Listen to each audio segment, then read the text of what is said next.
Hello and welcome to Transplants Take on Sport.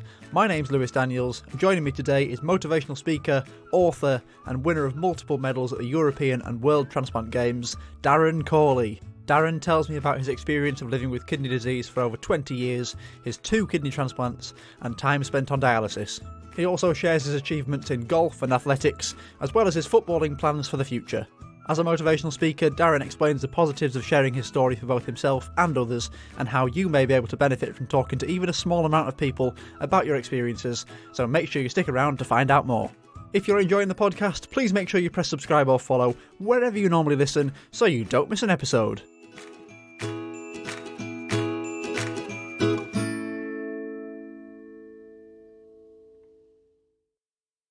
Darren Cawley, welcome to Transplants Take on Sport. Lewis, great to be on with you again. Delighted to see you.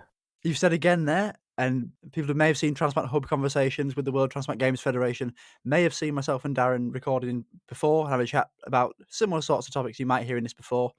I'm going to try and not do too many crossovers from that video, but if you'd like to go and watch that after you finish listening to this, then I will leave a link in the show notes. That is Transplant Hub conversations with the World Transplant Games Federation. Now, Darren actually has COVID at the moment, don't you? I do. Very recently, after 2 years of avoiding it and being very, very careful, my little boy is in the preschool, and I guess he picked it up there, and delighted to pass it on to his daddy. And you're on we were talking before, day 3 or 4 now. You're feeling fine though, aren't you, really? Yes, no ill effects. Well, I'd like to think I keep myself in good shape, and I have taken the vaccines as prescribed by my healthcare team, and so far so good, really. I don't feel any real ill effects.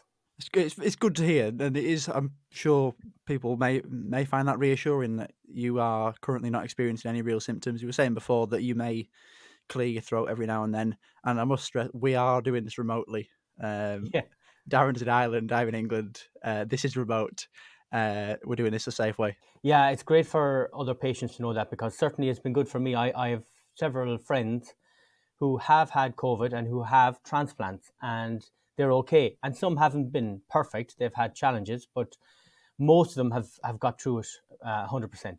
You alluded to it there. You are a kidney transplant recipient. You've had 2 kidney transplants, in fact, in the last over 20 years now. You've been living with a kidney transplant. When did you first find out that there was something wrong with your kidneys?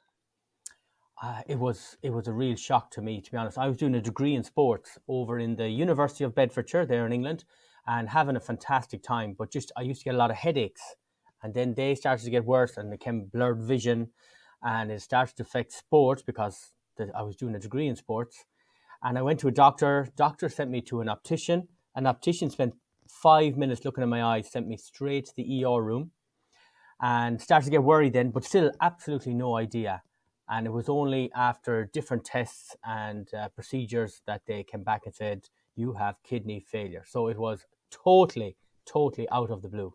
Full-on failure straight away, complete crash landing. Do you remember what your function was? About 8%, I think. So yeah, that was my story, where I went from a healthy sports student to kidney failure in less than 10 days, including dialysis. There was no lead-up time. It was plug me in and start dialysis.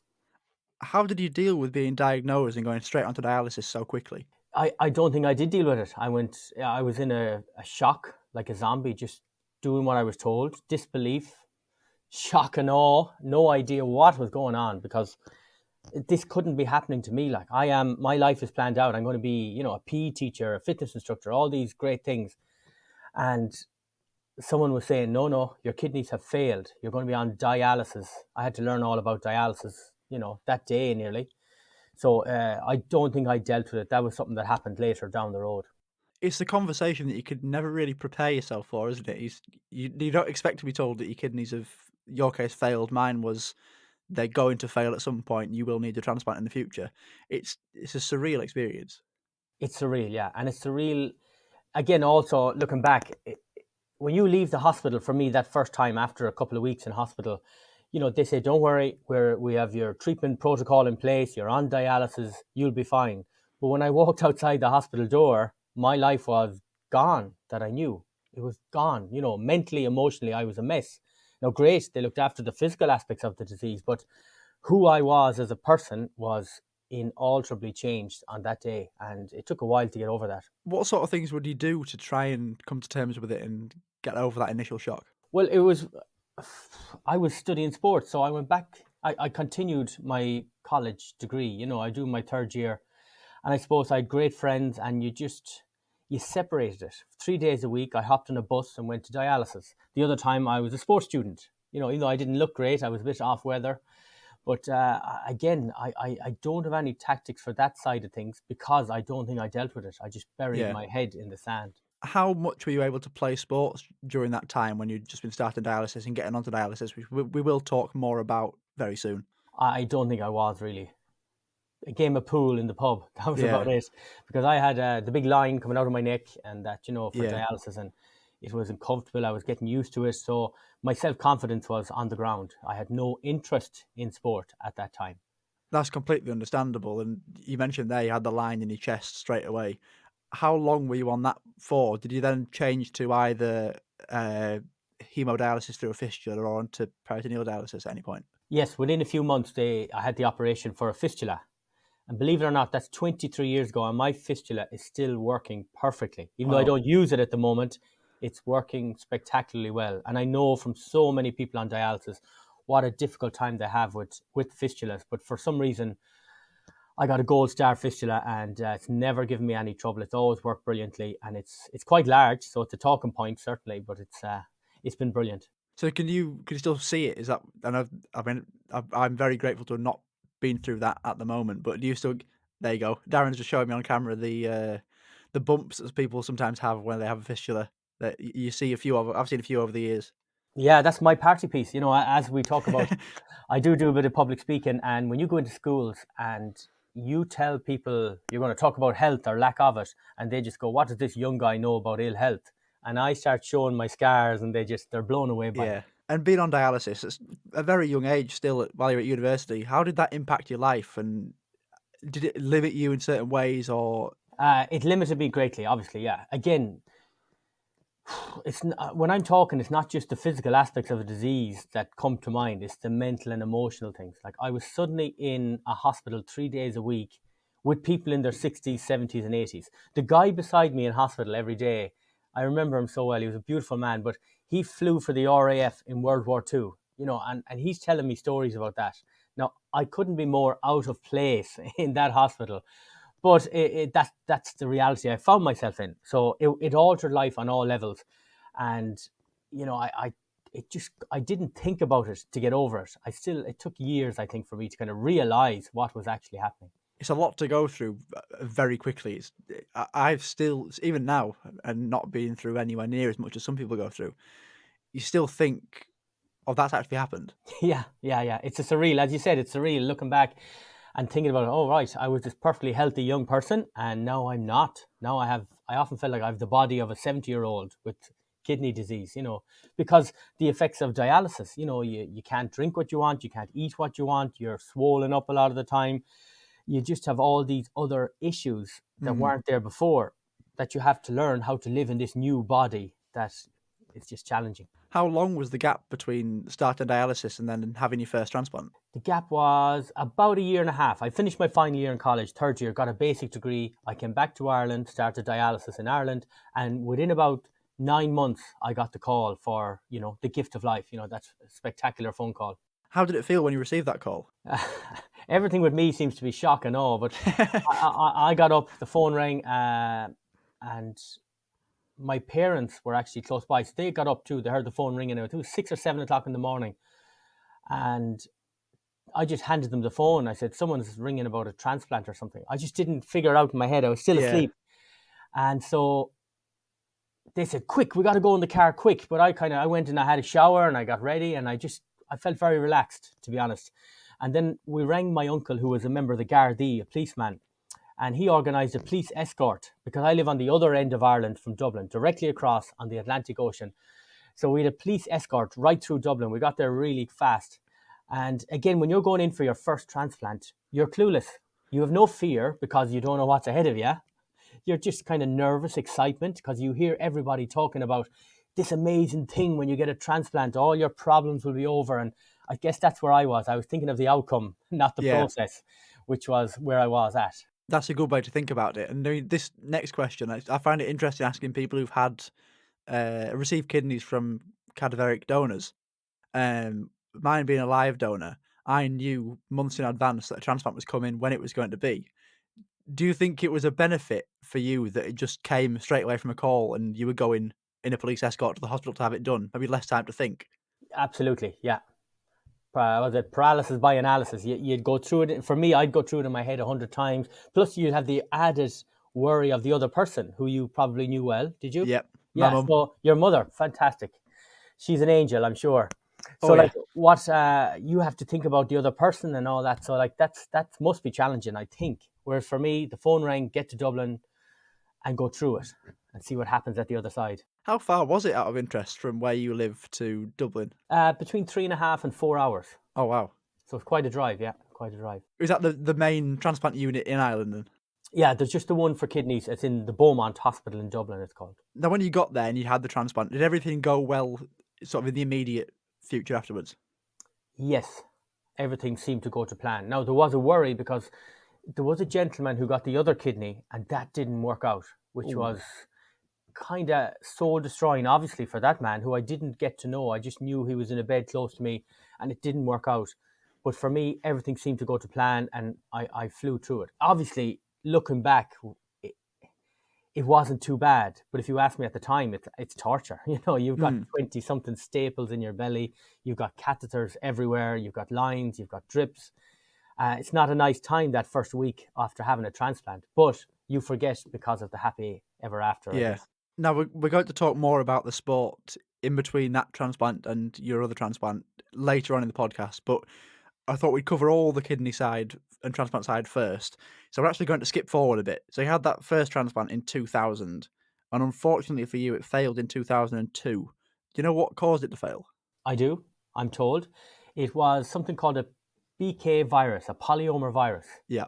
Which is something that's well recognized now and it's treatable and so you can sort yourself out very easily. But at the time, it was 2002, they didn't have anything and they took a biopsy and they said, we're very sorry, but you are going to have a transplant nephrectomy, which I love telling people is all the pain and suffering of a transplant without the happy ending. Because after you have the operation, you know, the next day you're wheeled into dialysis again and you hear all the familiar blood pressure noises, the monitors, the nurses working around you, and it's not a nice place to be. So the virus got into the kidney and that was why it was taken out?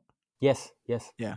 And it's one of those, I think there's 3 that you're regularly tested for: BK virus, Epstein-Barr, and CMV. It's one of the, I presume they can all, I presume, don't quote me, I'm presuming from why we're tested regularly and from what you said there, that they're sort of 3 that can cause problems. Yeah, absolutely. Now, of course, the BK virus, especially the one I had, can be treated now, but they didn't have the experience and the knowledge. And Right. you know, they're always learning, they're always growing, the research teams and the pharma companies coming up with better solutions, thankfully. So we're very grateful for that. How do you bounce back and go again after going through a transplant failure? And like you said, the instant change of it being removed and then being wheeled back to dialysis again. Yeah, that was torture. That was the low point for me because I knew what was happening. I knew what was going on. You know, this was back to dialysis for the foreseeable future. It could be the next 5. I ended up being 9 years on dialysis. Wow, it's a long time. And during that time, which I'm sure was tough for you, but also worth it to keep going and have that hope of another transplant, has that made you more resilient? Absolutely. That's where I learned about resilience, coping skills, overcoming adversity was in them 9 years because I had no choice. That was life. Dialysis was normal life for that time. And I didn't want to get a live related donor. I just thought I'd wait and get a donor like I did before. But the numbers of people on dialysis are going up all the time. It took several years for this virus to clear out of my system. Right. So I couldn't even go on the list. So it was a tough time at the beginning, but that's where the big lessons come from is them tough times. I know we've spoken about this before on Transplant Hub Conversations, but if people want to go and hear more about your online course From Victimhood to Resilience, then if they go and check out that video, I know we talk more about that in there, and people can go and have a look. And now, I know you said your fistula is still going now. Yeah, I presume I'm right in thinking that you went straight back on to using that. straight back onto using it. Yeah, it worked perfectly, no problems there. Thankfully, thankfully. And you, again, you managed to keep that same fistula going all the way until your next transplant, which came in 2011. Yes, 2011. Yeah, yeah. Happy day for me, to be honest. I was given a talk in Prague on the 10th of January, and believe it or not, I proposed to my girlfriend up on stage at that talk.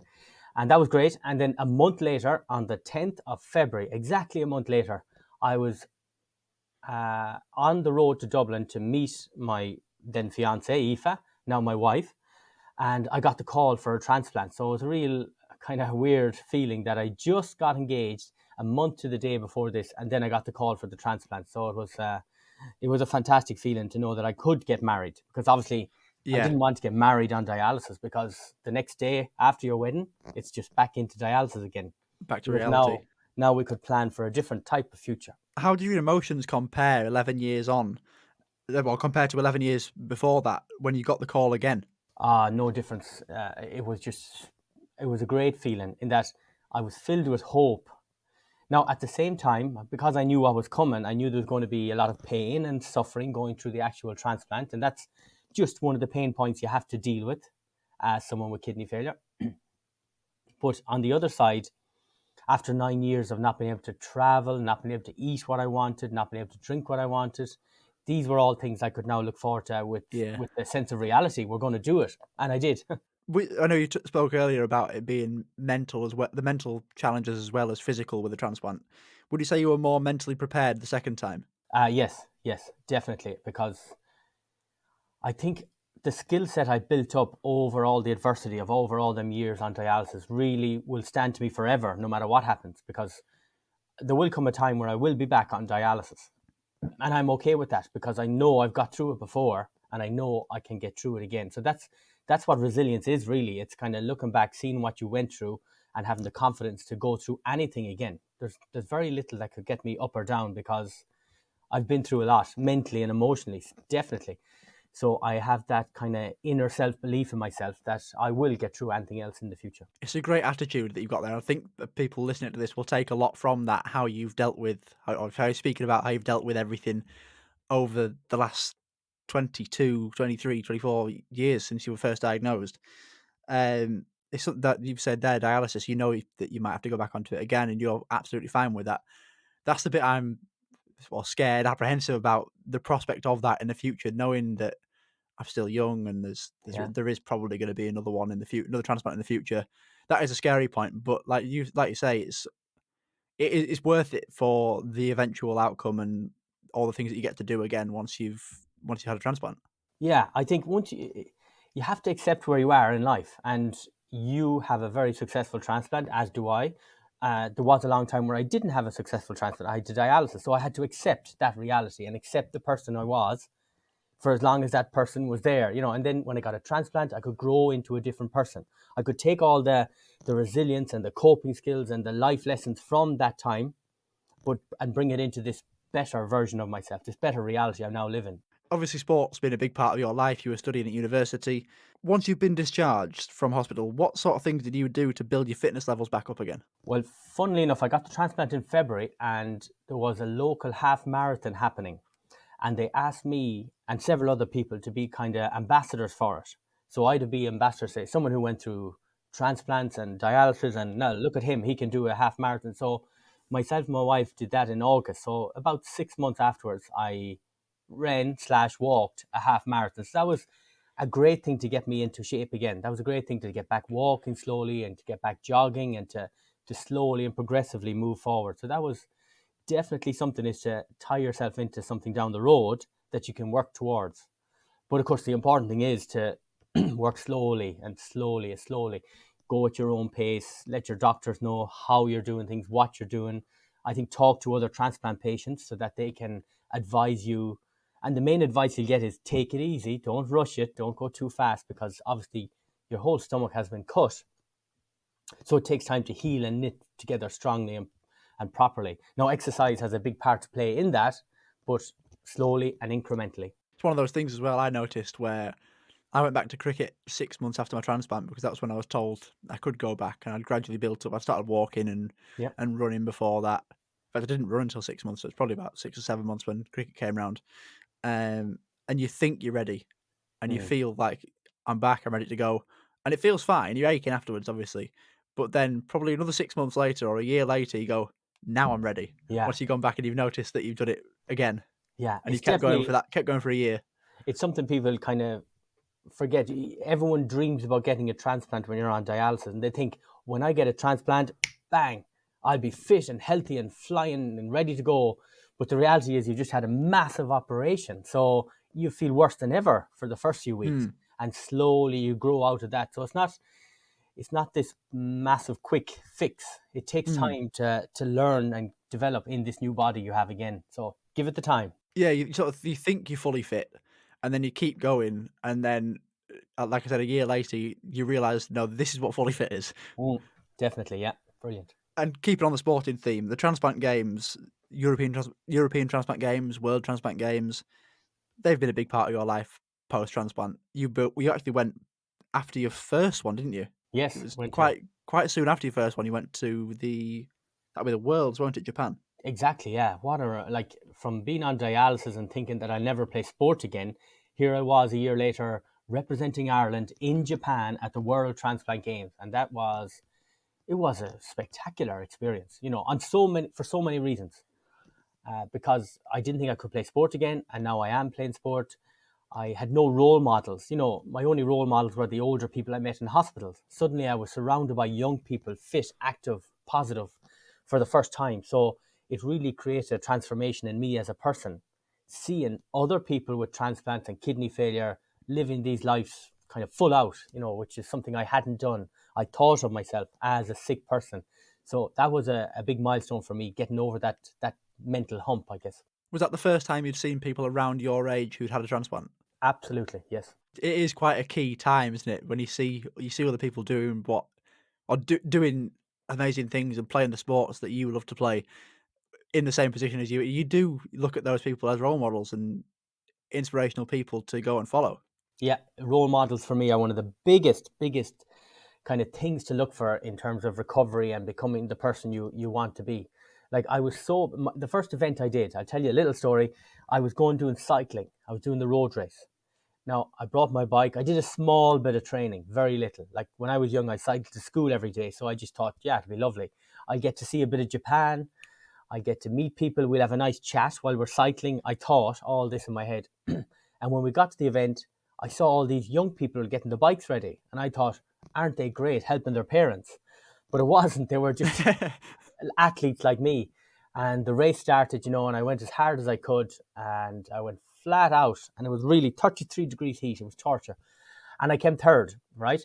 I came third last. I got absolutely destroyed by just about everybody. It was such a wake up call to me that sheer embarrassment, because my mentality was, I'm a sick person, and we'll have to take it easy and don't go too hard. So that was a real eye opener. And you've said earlier on that you represented Ireland at the World Transplant Games.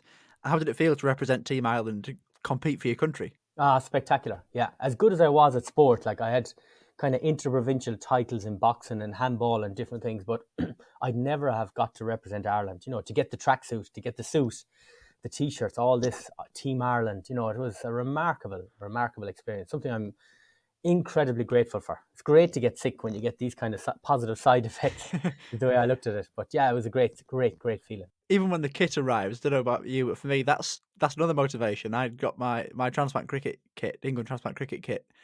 I got it was just before my first session.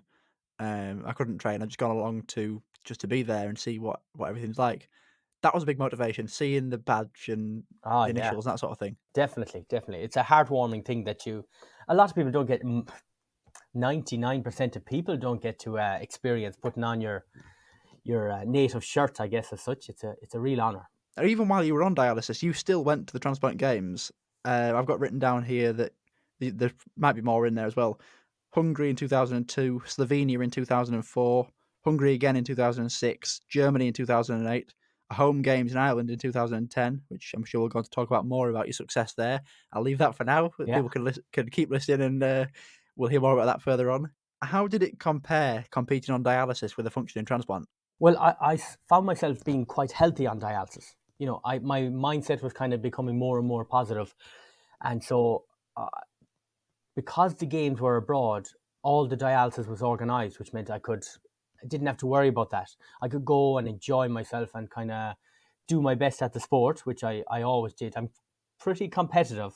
Now I love the social side of it, but as soon as the bell goes, as the whistle is blown, it's go hard as you can and do your absolute best.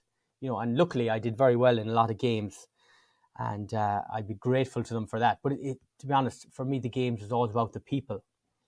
The Irish team were always kind of lively, fun. We had sing songs every night. We just had a great sense of camaraderie. And some of my best friends, groomsmen at my wedding, all these people came out of going to these games and meeting these people. It definitely seems like a big family feel. It's something I'm looking forward to experiencing this summer. Yeah, in Oxford, isn't it? Yes, Europeans are in Oxford, British ones are in Leeds. Okay. Yeah, there's a lot going on. So I'm not even sure, can I go this year? Well, we were hoping to go, obviously, but with COVID and with all the restrictions, it's kind of messed up a lot of plans that a lot of people have. So, of course, I'd love to go to the ones in England because it's only over the road. It's only an hour and a half Yeah. away on an airplane. So we're still thinking about it and planning, but it's a great feeling to go to the games and be surrounded by people that you have something in common, right? You don't know anything about them, but you have shared experience, and straight away you're automatically friends. And that's a great feeling to have around the game. I'm really looking forward to going. It'll be 3 years by the time that comes around since being eligible to go. But like you say, things have got in the way and Yeah. stopped all the plans that have been going on. Hopefully, see you there. And once you had your second transplant, did you then notice a big difference in how easy it was to compete and get through the events compared to being on dialysis beforehand? You've gone transplant, dialysis, transplant, and still competed. I haven't went to another games in the last few years. Ah, So I haven't had that experience, mainly due to the fact I was getting married, and then the games were all in Australia one year. There were, they're yeah. foreign holidays that cost an awful lot of money, and we were saving up for a wedding. And next thing you have kids, and then life kind of got in the way. So I had to keep fit in other ways, kind of more locally. Have you been able to do much sport since your second transplant and keep doing things away from the games themselves? Yeah, the problem with the transplant is you have a big scar and you have a kidney in your belly, which means you can't play kind of contact sports, which is something I always loved to play. So that was a difficult thing to get used to. So I played touch rugby. I'm back playing soccer now, but it's nice, it's relaxed, it's not too serious. So they're the two things I really love playing. Are you playing in a transplant team football? Well, yeah, again, I've been training with the Transplant Team Ireland, but with lockdown, all that has stopped. Yeah. So we're very eager to get back training, get back to that team ethos that we found so fantastic, and to get to go abroad to one of these games. Now, your main sports you've said there that we're going to talk about today: football. We're going to go on to athletics and golf. We'll start with athletics, as that is, as we just talked about the games, that links in quite well. It's a big part of it. When did you get into athletics? Was it through the games? 100% through the games, yeah. And I had to learn how to start off the blocks. I had to do the training, learning about plyometrics, learning about sprinting. Totally different to anything I've ever done. I was always into more team sports. So I had a local guy here who won All Ireland's in athletics. So he was training and coaching me. My first ever race was in Japan at the Transplant Games. So it's a remarkable thing that I'd never done this sport before. So we had trained all right on the tartan tracks, and I had the spikes and I learned how to use the blocks, but wasn't until the actual event that I got to actually compete against a real life athlete. So it was a challenge, but something I welcomed and I loved. To this day, my favorite medal that I've ever won is at the World Games back then, because it was all new, it was all novelty. The competition was really high. So to get a bronze medal was just fantastic feeling for me. It's funny, I've several gold medals since then, but it's still, I always think of two bronze medals from the 200 and 400 games, or the 100 and 200 in Kobe, Japan. That's something I always find interesting to hear, and I like it. The fact that you've said that your favourite medals are those bronze medals, not the gold ones, because that's the first one that's got you started. I love hearing that. Yeah, because there's so much that goes behind them games. The fact that I met role models for the first time, I kind of found my community because the transplant team, even the transplant dialysis games, any of these games you go to, it's a sense of community. You stick together. I never got to talk to anyone about the issues around kidney failure. I never seen a psychologist or had a conversation with people. So being around other athletes for me, where you just sit around having a chat, all the issues come up naturally. How did you deal with that? Oh, I did this. What did you do about that? I did this and that. And you learn so much and you're sharing. So you're helping them, they're helping you. And that was invaluable. Are you a pure sprinter when it comes to athletics? Yes. Yes, I did. I did the ball throw. I loved that. Hmm. And that was it. I did the long jump a few times, but I had no skill. I had no training done for that. Whereas something like the ball throw, I played handball, which is indoor handball, like with a small softball. So I had a lot of power there due to years of boxing training and the handball. So I usually did very well in the ball throw, which is just a sport I naturally seem to be good at. You'd mentioned your bronze in Japan. Now, I'd sort of teased that we were going to talk about Dublin earlier on, your home games. It went quite well for you, didn't it, really? The It did, 100 metres in yeah. Dublin. It was funny. They put the transplanted and the dialysis patients together for the 100-meter sprint because there wasn't like a huge amount of people. So there was, I think it was 8 of us in total. So to win that race was fantastic. It went against what the games was about to show the benefits of transplantation when a dialysis patient won it, but that was kind of something was brushed over. But like I won the games obviously in Ireland, that 100 meters, and you're on the podium and the Irish anthem is played and the flag goes up, and that's just a feeling again. That's a memorable feeling. Very very positive for me to think back to that, to stand on a podium, to see the Irish flag. You just don't think, you only see things like that on telly. Yeah. So it was a great feeling to be the person standing there and kind of witnessing that personally. What a moment. Was it even, I know you said the bronze is your favourite one. Was that gold even sweeter, that the fact that it was on home soil, your home games? It was sweeter in so many ways. Yeah, the other games in Japan was sweet because it was also new, it was novel, and all the other positive side effects of them games were something I treasure. Whereas this is a games I trained very hard. I was competing against, there's a video of it out there somewhere, and it was real tight, real pushing as hard as I possibly could just to win it on the line.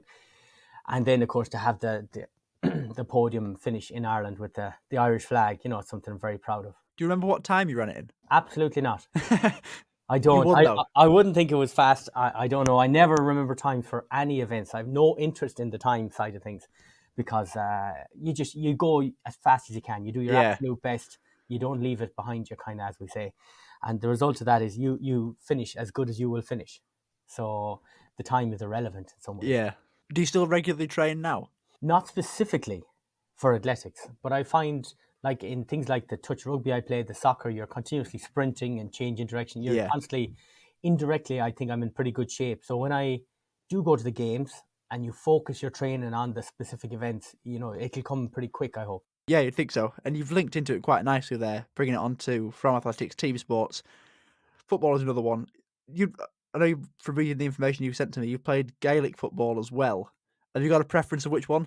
Well, Gaelic football is a lot more physical than soccer. Yeah. So that had to be ruled out nearly straight away. My non-existent career in Gaelic football. And no, it's a sport in Ireland that we love dearly. It goes to the bone, to the heart, certainly. So I'm a supporter of it only, not a participant anymore. Whereas soccer, I play five-a-side, a couple of times a week, and it is going to be one of the highlights, hopefully, of my transplant life is to play or participate at the transplant games as part of a team. Yeah.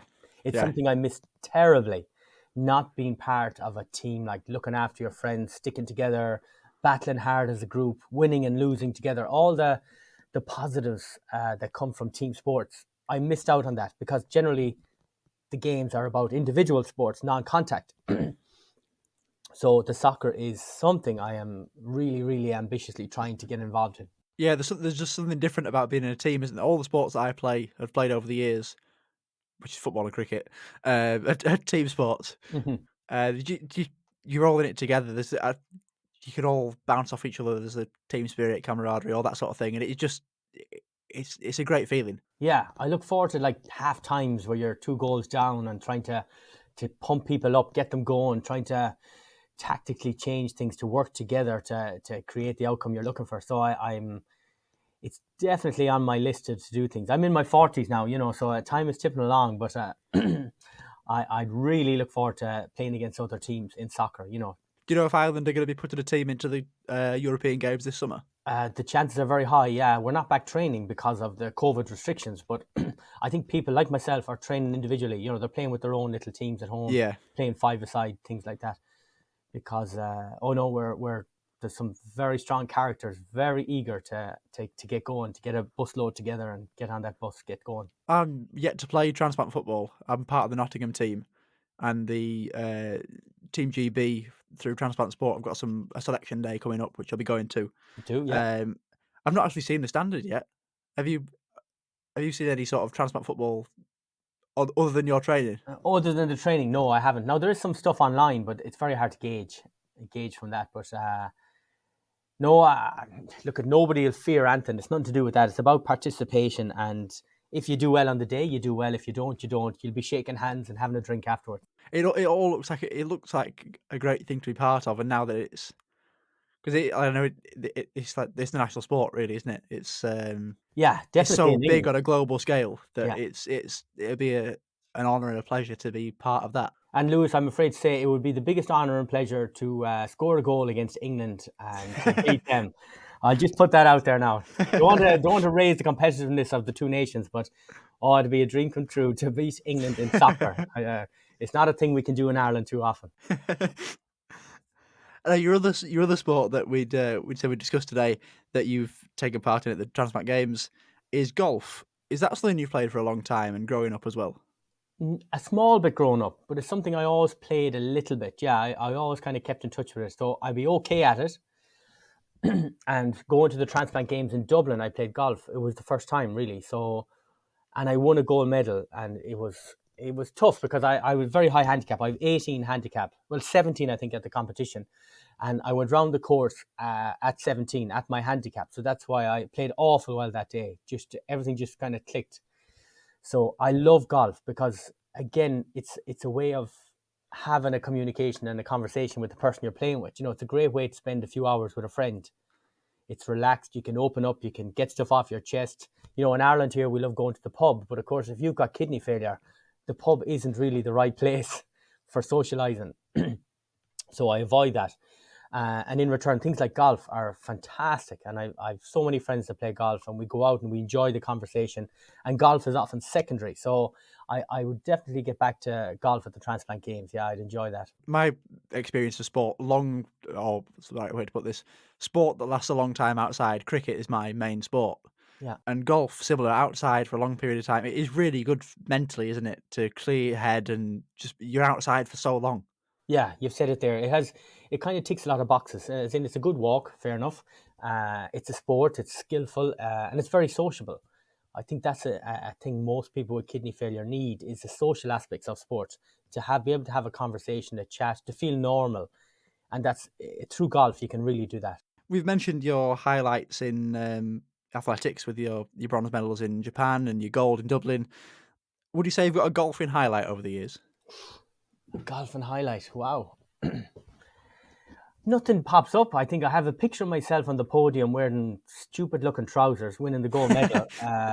But that has to be the highlight because I've won a few local events over the years, like open days and things like that. But again, it's the feeling of competing against others around Europe and coming out on top, which it's more luck than anything. You just do the best you can do, and wherever you finish, you finish.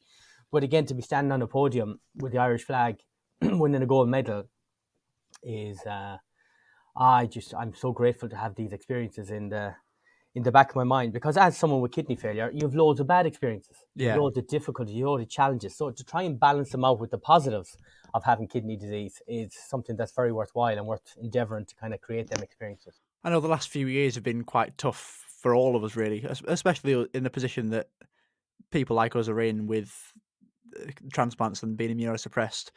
Have you been able to play much golf recently? No, not a lot, because again, with children and with lockdowns and everything has been such a mess. It hasn't been worthwhile to be joining up golf clubs while I hadn't they couldn't be certain about playing a lot. So we've left it to this year. Hopefully get back now in the summer again. Yeah, I was going to say, it's something that you want to do at the Transplant Games again and try and, It I don't is. know, would you like to bring your handicap down, that sort of thing? It is, and I would, but I have a feeling it won't happen for a few years until my kids, who are now kind of 3 and 5, when they're a bit older, I'd hope to get them Yeah, golfing. And so together we can kind of share the benefits of it. Because again, kids are number one. Health is number one, maybe, but kids are certainly up there with it. So you want to make sure you spend as much time as possible with them. absolutely, definitely. And I'm sure people will agree with me in what I'm saying here, that you've spoken very well throughout this. And if people have seen the Transplant Hub Conversations video, you speak very well in there as well. And your attitude towards life with a transplant, life and dialysis is fantastic, and something that I think people will find inspirational. And you'll be a role model for people who've had transplants as well. You are a motivational speaker, which I'm sure I'd have said in the intro, and you mentioned it earlier. When did you start doing that?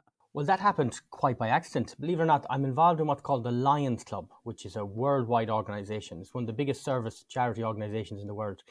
And the reason I got involved was because when I got kidney failure, they came to me, members of the local community here who were in the Lions Club, and said, is there anything we can do for you? Do you need a car for dialysis? Do you need money? Do you need something? Luckily, I didn't need anything. I have a great family here. But when I turned 30, they asked me about joining. And so I thought, yeah, I would join, but I didn't want to go raising money for kind of other charities, because I spent a lot of the time raising money for the Irish Kidney Association and different charities like that. So they said, what about going into schools, giving talks on donor awareness? So I started that. And I don't know, did you experience this? But when you have kidney failure, you often feel useless, as in you're not a productive, useful member of society. Yeah, And when I started giving the talks and getting these huge rounds of applause and the teachers coming up to me saying, you really help these kids, you talk to them about adversity and how to overcome it, it's real beneficial, you should keep it up. I kind of felt, wow, I feel useful. I feel productive. I feel like I'm contributing to society. And yeah, maybe that's why you're doing the podcast. You get that feeling. You don't think about it at the time, but when you think back, wow, yeah, I wasn't in a great place. I was doing bits of part-time jobs, but this was something I really, really enjoyed and loved. And it was very positive for both the students and for me. I completely agree with you. Like I went into my old sixth form to do a talk about my experiences. I was still quite new to transplant life then. It was probably only about 8 months in. In fact, no, it can't have been, because the pandemic came before that. It must have been about 6 months. Okay. And then doing this as well, this podcast, I find it quite therapeutic. How beneficial has it been for you? I think it's been enormous. Yeah, it's been absolutely enormous, because doing a few free talks, my whole life changed because of it. Because from doing them talks, the Irish Kidney Association asked me to speak at the European Parliament. So that was a remarkable thing to have to. I was speaking in front of MPs and patient organisations and pharmaceutical companies. And the talk went so well that I got asked to go to Paris and to Strasbourg and to Germany. I went to Sweden. I went to Prague. So it started a kind of part-time career in public speaking, which I've kept at.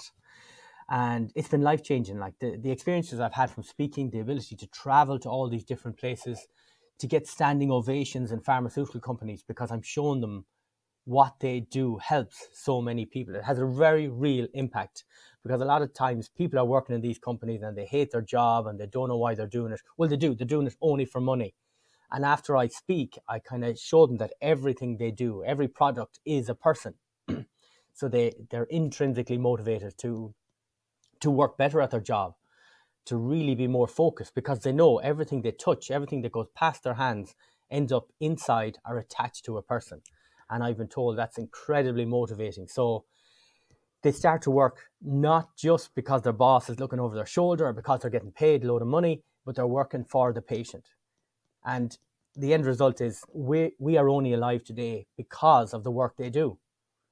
Like if my grandfather got kidney failure at 20 years of age, like I did, he'd have been dead at 21. And here we are today. I'm 23 years with kidney failure and I'm happy and healthy. It's like you saying that. I'm just thinking about what you said, taking it all in.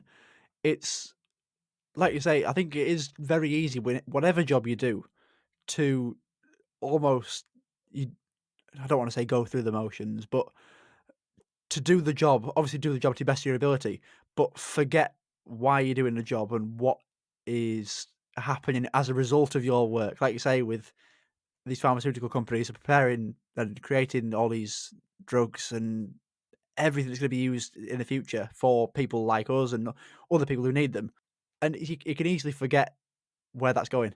Yeah, they do. They often think the product, when it goes into the back of that lorry, that's the end of the product life cycle. But it's not. The end of the cycle is a happy and healthy patient. And they need to be reminded of that. And every patient, every kind of patient, like you, like me, we're well fit to stand up and talk. Everyone should be going into the local school or business and trying to talk about donor awareness, talk about life struggles that everyone is going through. Like we have these skills because of our adversity that other people don't have, the coping skills and the resilience that comes through adversity. So if you can share it, well, then try and get out there and share it. I completely agree. And like you do motivational speaking, that's on a larger scale. Um, and I know we spoke when we filmed for the World Transplant Games Federation about how useful it can be for people to speak about their experiences, like you've just alluded to there, with people to go into the local schools.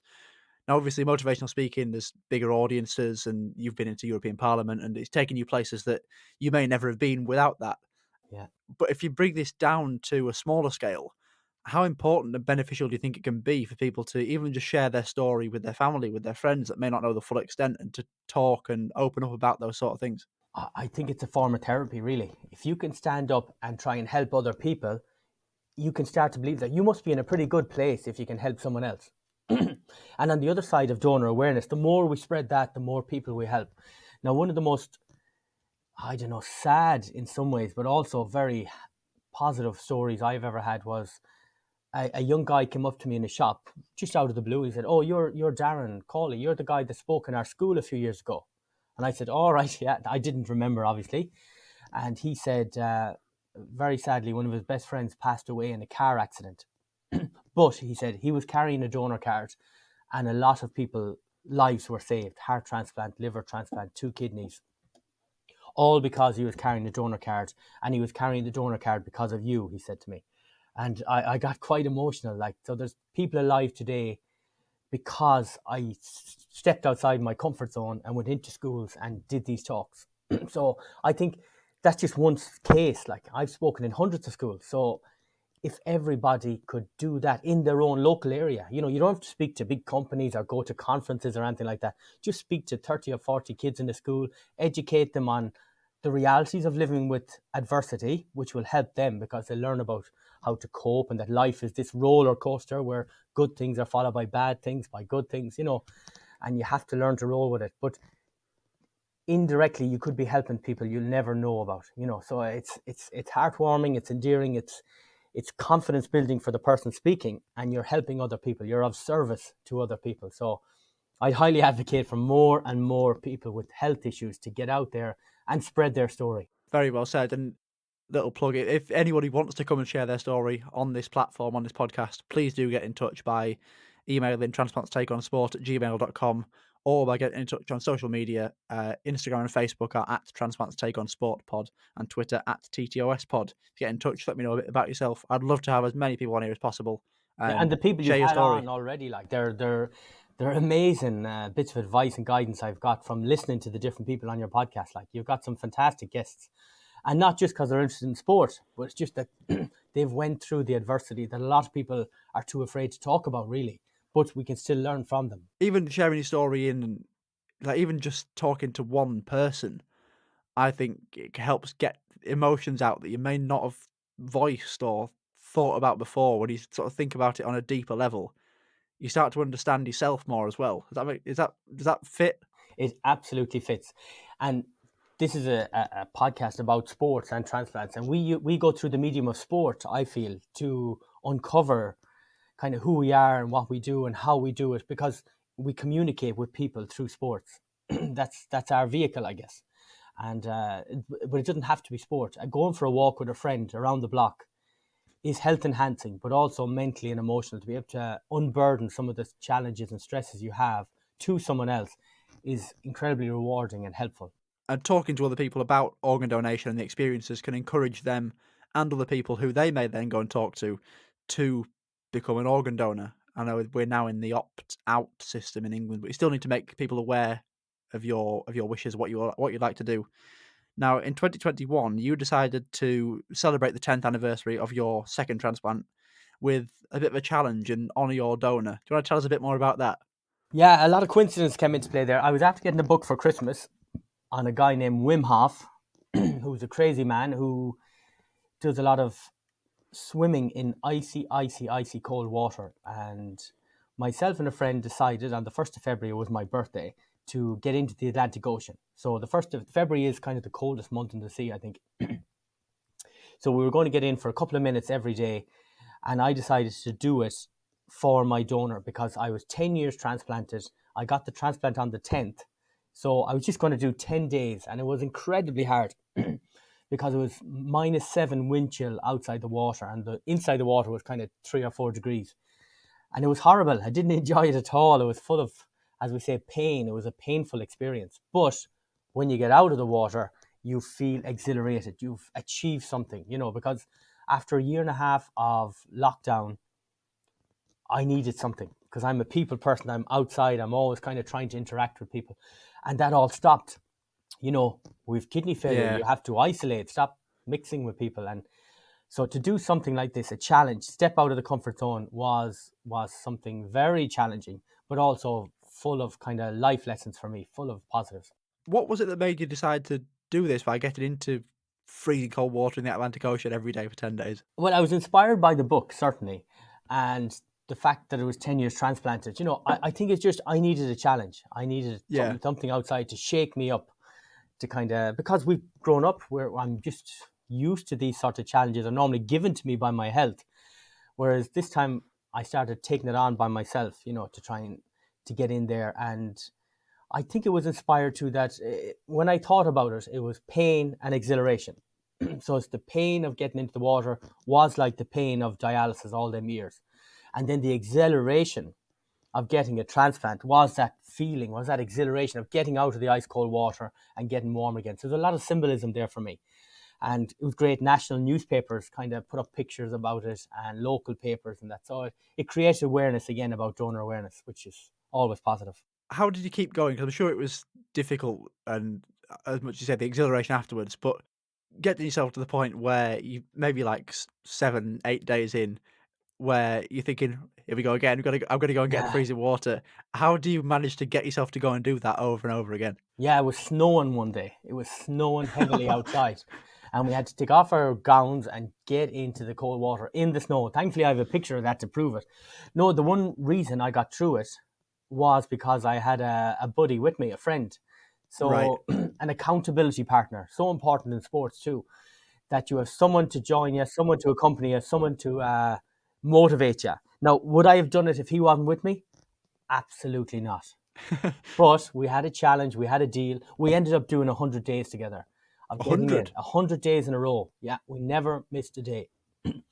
So that was a remarkable achievement. Now, so I may have misread the 10 when I was looking this up. well, initially it was 10 for the 10 years transplanted, and to kind of pay homage to my donor and their family.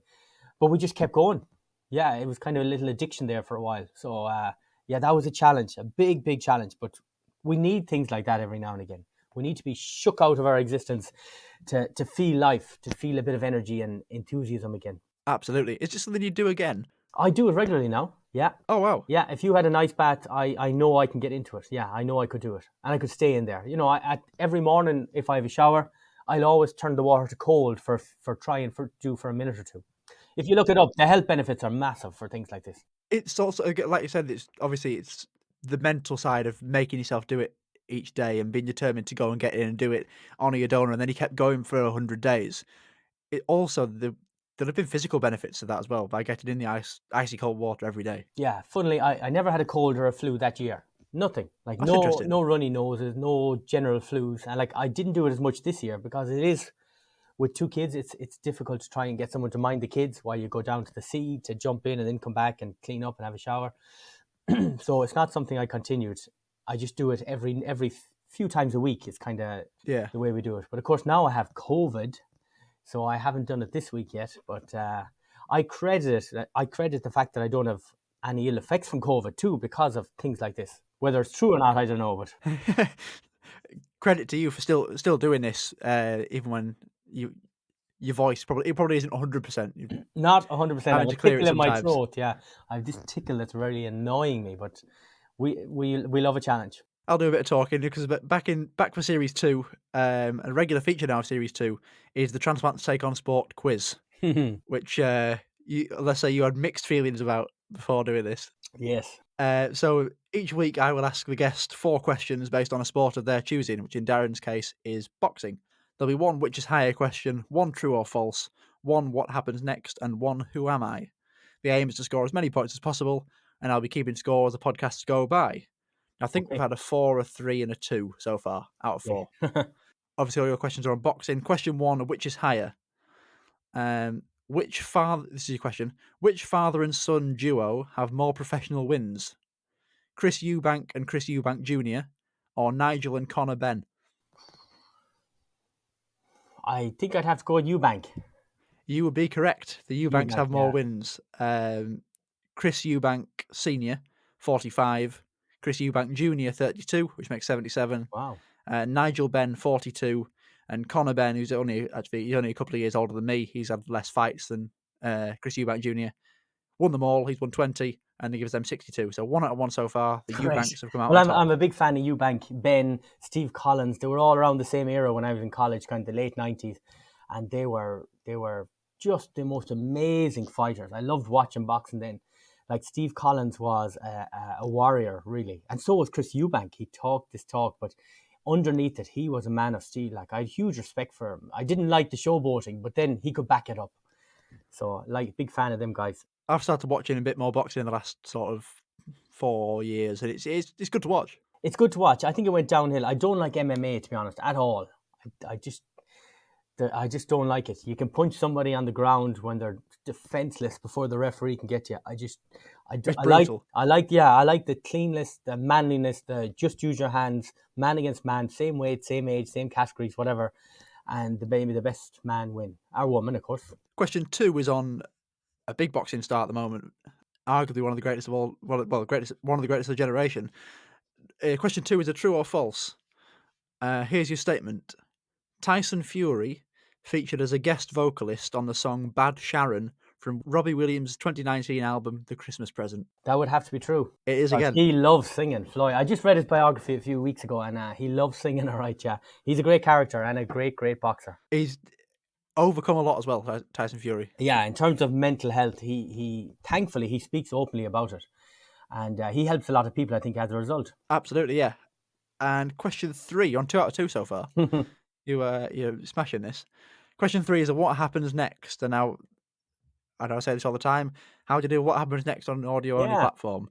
I'll describe it the best I can, and if I can get the footage and not get taken down for copyright, that'll be up on the social media pages once this has been out. I know the clip from the last the Will Mark Lewis podcast went out at the time of recording today. So what happens next? On the 25th of October 1995, at the end of round 4 of a match between Eric Butterbean Esch and Pat Jackson, the bell sounds and the referee approaches to break up the 2 fighters who are holding on to each other. But what happens next? And this is multiple choice. I'd probably guess it. I'll wait. The referee stumbles, falling between the fighters and through the ropes to the ringside. Is it B, Butterbean throws a punch after the bell, connecting with the side of the referee's head, knocking him down? Or is it C, in an attempt to break the 2 fighters up, the referee accidentally pushes Butterbean over? It would be B, the ref gets punched in the face. Correct, again. He does. I must have seen it, because it rang a bell in my head straight away. He was down for quite a while. Yeah, he got fairly hammered, yeah. And then, thankfully for him, he didn't actually have to do any more that night because the last round. At the end of that round, Pat Jackson decided he'd had enough, and Butterbean won by TKO. Very good, very good. So, some say he's the first to knock out 2 people in one match. Go. Very good. 3 out of 3 so far. Question 4 is a who am I? And this is a boxer. So how this works is you'll get 4 statements, and at the end of those 4 statements, you can have a guess at who it might be. If it's incorrect, I'll then go for another one, and you can guess after that, and you get 4 guesses. Okay, great. So this person was born in March 1972. They competed in the... writing this down, I think. It competed in the super middleweight and light heavyweight divisions. They won all 46 of their professional fights, 32 by knockout, and fought the likes of Chris Eubank and Roy Jones Jr. And they were the first boxer to unify 3 of the 4 major world titles, that's WBA, WBC, and WBO, at super middleweight, and was the first ring champion in that weight class. Have you got any ideas? Is that the first statement, or is that them all? That's the first 4. So, born in March 1972, super middleweight and light heavyweight, won all 46 professional fights, and the first boxer to unify 3 of the 4 major world titles at super middleweight division. Right. Doesn't say where. Any guesses? Doesn't know where he's from. I was thinking someone like Joe Kilzaghi, but he's too young. Joe isn't that old. So they are trying to work out the age: 82, 92, 2002. So 50. 50. Ah. Or maybe almost 50, born in March. Yeah. Would you like another one? I would like another one, yeah. I am one of only 15 world champions to retire as an undefeated world champion.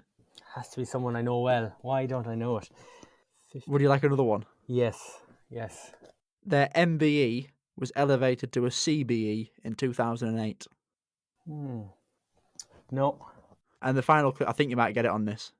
You might kick yourself. I'm trying, without giving you too much of a hint. Yeah. Bearing in mind what you said earlier, I think you might get this. Final clue, they're Welsh. Joe Kilzaghi? It is. It is. Okay, great. Yeah. Oh. I was so you said it, and I thought if you hadn't have gone, yeah, I didn't too young. I thought I might just gone with that. But yeah, it is Joe Kilzaghi. I thought he was a bit younger than that. Actually, he has a fantastic documentary on Netflix, and I watched that lately, and it's well worth watching. Like, I'll have to go and watch that. Yeah, very ordinary guy growing up, and he had a massive heart. He just fought and fought and fought. Trained by himself. His dad coached him. Yeah, I thought he was.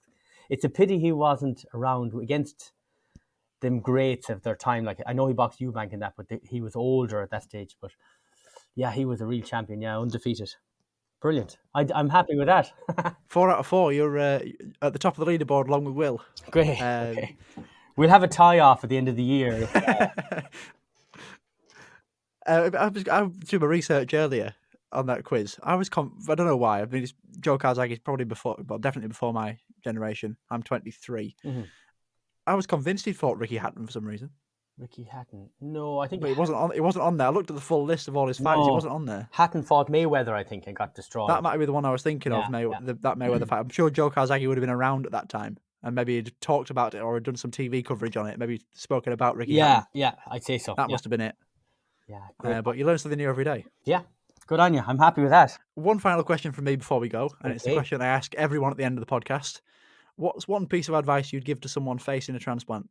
Okay, I'm thinking about it, and I said this before. I think focus on the outcome, not the process. All right? Don't focus on the operation. Don't stress about the operation. Think about 6 months' time.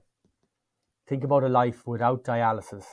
Think about, your future, your career, your education, all the things you can do easier and freer. You can still do all these things on dialysis, but with a transplant, think down the road of all the happy endings you're going to have. Because since I got my second transplant, life has been extraordinary, really. Because after 9 years on dialysis, life became ordinary, and I adapted, and I was a very healthy person on dialysis.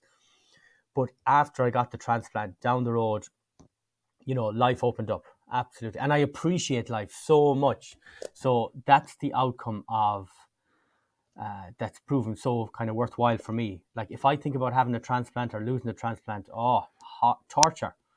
They're not fun times, but the outcome is what's important. Very well said again, as you have been throughout the entire podcast. It's been a pleasure to chat to you again, as it was last summer. And as I said, if people haven't seen Transplant Hub Conversations, please go and check it out on YouTube. I'll put the link in the show notes. Darren Cawley, thank you very much. What a man! What an inspiration! I'm sure people will have learned a lot from you today. Lewis, you're the exact same yourself. Keep up the good work. Oh, thank you. I'll let you give your voice a rest. You've you fought through again with the little coughs throughout this, which people may not have heard. Hopefully not. Hopefully not. If you're enjoying the podcast, please make sure you share it with your friends and family and anybody you might know. Share it online, share it on social media. If you'd like to get in touch to come on the podcast, you can do so by emailing transplantstakeonsport@gmail.com, or you can get in touch on social media. Facebook and Instagram are at transplantstakeonsportpod, and Twitter is at TTOSpod. If you're listening on Apple Podcasts or Spotify, they're the two most used apps to listen to the podcast on. It would mean a massive amount to me if you go over there and rate the podcast 5 stars on those show pages. If you don't think it's 5 stars, fair enough. I'd rather you told me it wasn't. I can try and make any changes to improve and help you enjoy it more. That is what we aim to do. And Apple Podcasts allow you to leave reviews. So if you would like to leave a review, any 5-star reviews will be read out in this section of the podcast. Thank you once again to my guest today, Darren Cawley. I've been Lewis Daniels, and you've been listening to Transplants Take on Sport.